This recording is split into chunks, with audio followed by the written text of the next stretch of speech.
Delhi बॉम्बस्फोटाचं Faridabad connection उघड झाले। फरीदाबादमध्ये सापडलेल्या 2900 किलो स्फोटकांशी या स्फोटाचं कनेक्शन असल्याचं कळतंय।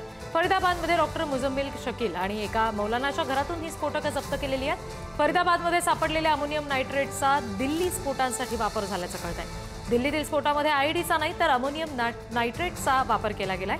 स्फोट झालेल्या कारवर फरीदाबादमध्ये दंडात्मक कारवाई झाली आहे। छापेमारीनंतर स्फोटकं नेण्यासाठी कारचा वापर झाल्याची माहिती समजली।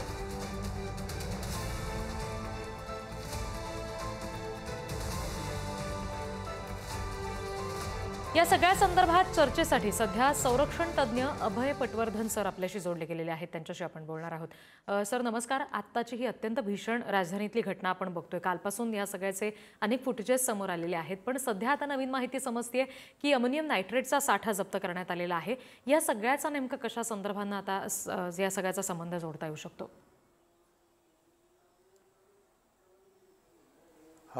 मॅडम, हा एक आंतरराष्ट्रीय कट झालेला आहे असा माझा अंदाज आहे। कारण आपण पाहायला पाहिजे की याची सुरुवात होते पाकिस्तानमधनं। पाकिस्तानमध्ये असीम मुनीरला अमर्याद अधिकार मिळालेले आहेत। ते संसदेने त्यांच्या सिनेटने तो ठराव पास केलेला आहे। त्याच्यानंतर तिथल्या ISIनी आणि आयसिस खोसरण जे आहे पाकिस्तानमधनं ऑपरेट करताय, त्या लोकांनी जम्मू काश्मीरच्या सगळ्या ज्या दहशतवादी संघटना आहेत त्यांना आपल्या एका छत्राखाली करून त्यांना काश्मीरमध्ये उत्पात माजवण्याचे आदेश दिलेले होते। त्याच्यानंतर गुजरातमध्ये एक रेशीनचा साठा सापडण्यात आलेला आहे, जो एका डॉक्टरकडे सापडला गेला। नंतर फरीदाबादमध्ये मिळालेला आहे 2900 किलोचा अमोनियम नायट्रेट। त्याच्यानंतर सहारनपूरमध्ये एका डॉक्टरकडे जवळपास 200 पिस्तुलं मिळालेली आहेत। तर 4 राज्यांमध्ये जेव्हा कुठली गोष्ट होते त्यावेळेला हे एक आंतरराष्ट्रीय कट असल्याचा अंदाज आपल्याला करता येतो। दुसरं म्हणजे अमोनियम नायट्रेट सगळ्यात जास्त मिळालेलं आहे आणि ज्या प्रकारे तिथल्या स्फोटाच्या खाली कुठलाही गड्डा पडलेला नाही असं वृत्तवाहिन्या सांगतात आहेत, त्याचा अर्थ की हा खाली जाणारा स्फोट नव्हता। ही जी IED बनवलेली होती ती वर स्फोट करते अशा प्रकारे बनवलेली होती। त्याच्यामुळे त्याच्यात अमोनियम नायट्रेटचा वापर झाल्याचे जास्त चान्सेस आहेत। कारण RDX जर केलं तर RDX खालच्या बाजूला सुद्धा तेवढ्याच तीव्रतेने प्रहार करतं जेवढं ते वरच्या बाजूला करतं। तर अमोनियम नायट्रेटमध्ये तसं नसतं। त्यामुळे हा एक जो प्रकार आहे हा झालेला आहे आणि हा कशा करता होता, कुठल्या कारणाकरता होता याची अजून शहानिशा निघेल आहे। आज कदाचित जेव्हा गृहमंत्र्यांची बैठक होईल त्याच्यानंतर क्लिअर होईल की कुठल्या बाजूने तपास चालतो आहे। पण 2 गोष्टी आपण लक्षात ठेवल्या पाहिजे की ज्या CCTVमध्ये एका कारमध्ये बसलेला उमरचा चेहरा मास्क लावलेला दिसत होता, त्यावेळेला मी जेव्हा पाहिलं, पण माझ्याकडे कुठलेही त्या कारला झूम करण्याचे साधन नव्हते, पण त्याच्या आतमध्ये सुद्धा काही लोक दिसत होते।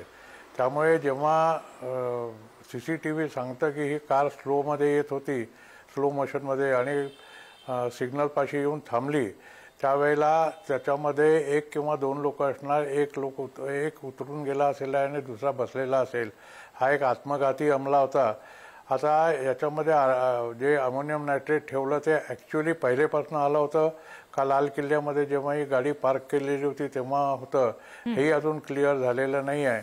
हे जेव्हा तिथल्या लोकांना त्यांची चौकशी होईल लाल किल्ल्याच्या पार्किंग लॉटची, तेव्हा कळेल आहे की कार तिथे किती वेळ होती, काय लोक होते त्याच्यामध्ये, जर त्यांच्या लक्षात आलं तर। पटवर्धन सर, तुम्ही सुरुवातीला असं म्हणालात की हा एक आंतरराष्ट्रीय कट आहे असं आपण म्हणतो। एकीकडे 3 राज्यांचे पोलीस होते जे दावा करत होते की आपण जसा उल्लेख केलात मगाशी की काही दहशतवाद्याशी संदर्भात असलेले काही व्यक्ती आपण ताब्यात घेतलेले आहेत, जे डॉक्टर होते असंही तुम्ही आता सांगितलं। अनेक बातम्यांमधून ते सगळं समोर आलं। एकीकडे हा मोठा साठा जप्त झाल्याचं आपण सांगत होतो, कारवाई झालेली आहे, लोकांना ताब्यात घेतलेलं आहे, आणि अशात लाल किल्ल्यासारख्या परिसरामध्ये इतका मोठा स्फोट घडवून आणणं नेमकं काय याच्यातून सूचित होतं? हा एक दहशतवादाचा प्रकार आहे। की अनेक वर्षामध्ये दिल्लीमध्ये स्फोट झालेला नाही आहे. लास्ट स्फोट माझ्या माहितीप्रमाणे 2011-12 मध्ये झाला होता. त्याच्यानंतर अजून स्फोट झालेला नाही आहे. त्यामुळे दिल्लीमध्ये जे आहे त्या सगळ्यात जास्त वर्दळ असलेल्या मार्केटमध्ये हा स्फोट झालेला आहे. तिथनं चांदणी चौक जवळपास त्या स्फोटाच्या ठिकाणापासून 100 मीटरवर सुद्धा नव्हतं आणि लाल किल्ला जवळपास 500 ते 600 मीटरवर होता. तर लाल किल्ल्याला तर याचा काही त्रास झालेला नसणार किंवा लाल किल्ल्याच्या पार्किंगमध्ये जरी स्फोट केला असता तरी लाल किल्ल्याला नुकसान झालं नसतं, पण तिथल्या गाड्यांचं नुकसान झालं असतं. पण तिथे गाड्या त्या नुसत्या गाड्याच जळल्या असत्या, तिथे कुठली जीवहानी झाली नसती. त्यामुळे वर्दळीच्या रस्त्यावर जिथे सिग्नल आहे आणि त्या सिग्नलमध्ये खूप गाड्या थांबलेल्या आहेत, तसं टी व्हीवर दाखवण्यात आलं होतं की जवळ 12 गाड्या आणि ऑटो रिक्षा या मिळून सगळ्या खाक झालेल्या आहेत आणि दूरपर्यंत काही गाड्यांवर त्याचे अवशेष जाऊन पडलेले आहेत. तर त्याच्यामुळे हा एक दहशतवादाचा प्रकार होता. असीम मुनीरने केलेला असणार की मी आता I become boss in Pakistan. त्याला फील्ड मार्शलची हे मिळालेली आहे, अमर्याद अधिकार मिळालेले आहेत आणि आता भारताच्या विरुद्ध आम्ही काय करू शकतो. हा कदाचित ऑफ सिंदूरचा बदला घेण्याचाही प्रकार असेल. तर काय आहे हे चौकशी झाल्यानंतर लक्षात येईल. सर, आता आपण मगाशी जो उल्लेख केला की जे ताब्यात घेतलेले आरोपी आहेत ते डॉक्टर आहेत किंवा मग अमोनियम नायट्रेटचा साठा अनेक ठिकाणाहून सापडलेला आहे, या स्फोटांमध्ये त्याचा वापर झालेला आहे. तर ह्या सगळ्याचं कनेक्शन नेमकं काय असेल? असं आहे मॅडम की अमोनियम नायट्रेट या माणसाने कुठनं घेतलं असेल हे चौकशीनंतर मी कळेल, कारण त्याच्याकडे रसिदा वगैरे पाठवतील. पण जे गुजरातमध्ये झालं होतं त्या माणसाने रेशीन तिथे तयार केलेलं आहे. ते रेशीन जे असतं ते आपलं एरंडेलच्या बियांपासून तयार करतात. त्यांनी ते तयार केलं आहे. तुम्हाला जर आठवत असेल तर साधारण एक 20 वर्षापूर्वी अमेरिकेमध्ये हे झालेलं होतं की पत्राद्वारे म्हणजे पाकिटांमधनं रेशीन पाठवायचं. त्यांनी आपलं उघडलं तो पाकिट की ते तोंडामध्ये जाऊन मरायचं. हा एक टार्गेटेड किलिंगचा प्रकार त्यावेळेला दहशतवाद्यांनी सुरू केलेला होता, मुस्लिम दहशतवाद्यांनी. आता तो प्रकार गुजरातमध्ये होणार होता का याच्याबद्दल काही कल्पना नाही आहे की तेवढं रेशीन त्यांनी कशाकरता बनवलं होतं. पण हा जो प्रकार आहे इकडचा फरीदाबादचा आणि सहारनपूरचा की तिथे एक पिस्तुलं मिळालेली आहे, तिथे अमोनियम नायट्रेट मिळालेला आहे, हा मात्र नक्कीच एक मोठ्या प्रमाणामध्ये जीवहानी करण्याचा आणि वित्तहानी करण्याचा प्लॅन होता. यामध्ये शंकाच नाही आहे काही. आणि याचं कनेक्शन जे आहे ते पुलवामामध्ये गेलेलं आहे. पुलवामामध्ये काही वर्षापूर्वी जो CRPFच्या बसवर अटॅक झाला होता आणि तिथे 40 माणसं आमचे सैनिक मेले होते किंवा मृत पडले होते, त्याचाही आपल्याला आठवण करून द्यायची आहे की हा एक जो जिल्हा आहे पुलवामाचा तो अत्यंत दक्षिण काश्मीरमधला जिल्हा आहे आणि तिथे सगळ्यात जास्त कट्टरवादी असतात. जी सर, आता आपण जसं म्हणत होतो की एकंदरीत तुम्ही पुलवामाचा सुद्धा उल्लेख केलात, पण या सगळ्यामध्ये आपण म्हणतोय की वर्दळीच्या वेळी गाडी तिथे आणली गेली हा एक मुद्दा उपस्थित होतोय. पण एकंदरीत लाल किल्ल्यासारखं महत्त्वाचं स्थळ आहे भारतासाठीचं आणि त्याच्या समोर इतका मोठा भीषण स्फोट घडवून आणणं, त्याच्यामध्ये इतकी मोठी जीवितहानी वित्तहानी होणं, एकंदरीत संपूर्ण जग या घटनेची दखल आता घेत आहे. भारत म्हणून या सगळ्या गोष्टीचा नेमका कसा परिणाम झालेला असू शकतो? एकंदरीत भारताची प्रतिमा आपण म्हणूया जगासाठी आता कशा पद्धतीनं याचा विचार होऊ शकतो? भारताच्या प्रतिमेचा जर आपण विचार केला तर लाल किल्ल्याच्या समोर झालेल्या स्फोटाचा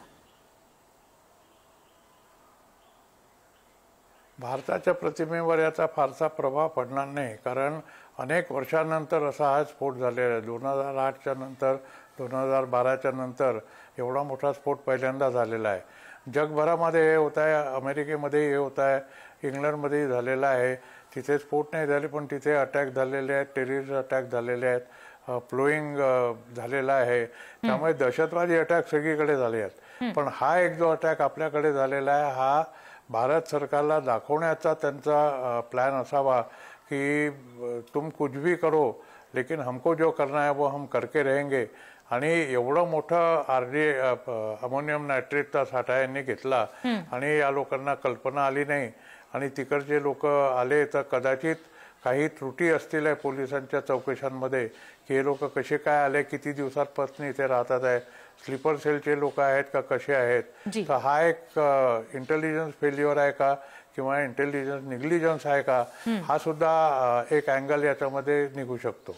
जी जी अभय पटवर्धन सर, धन्यवाद, तुम्ही हा सगळा वेळ दिलात आणि पुढारी न्यूजशी या सगळ्या संदर्भात सविस्तर चर्चा केली त्यासाठी.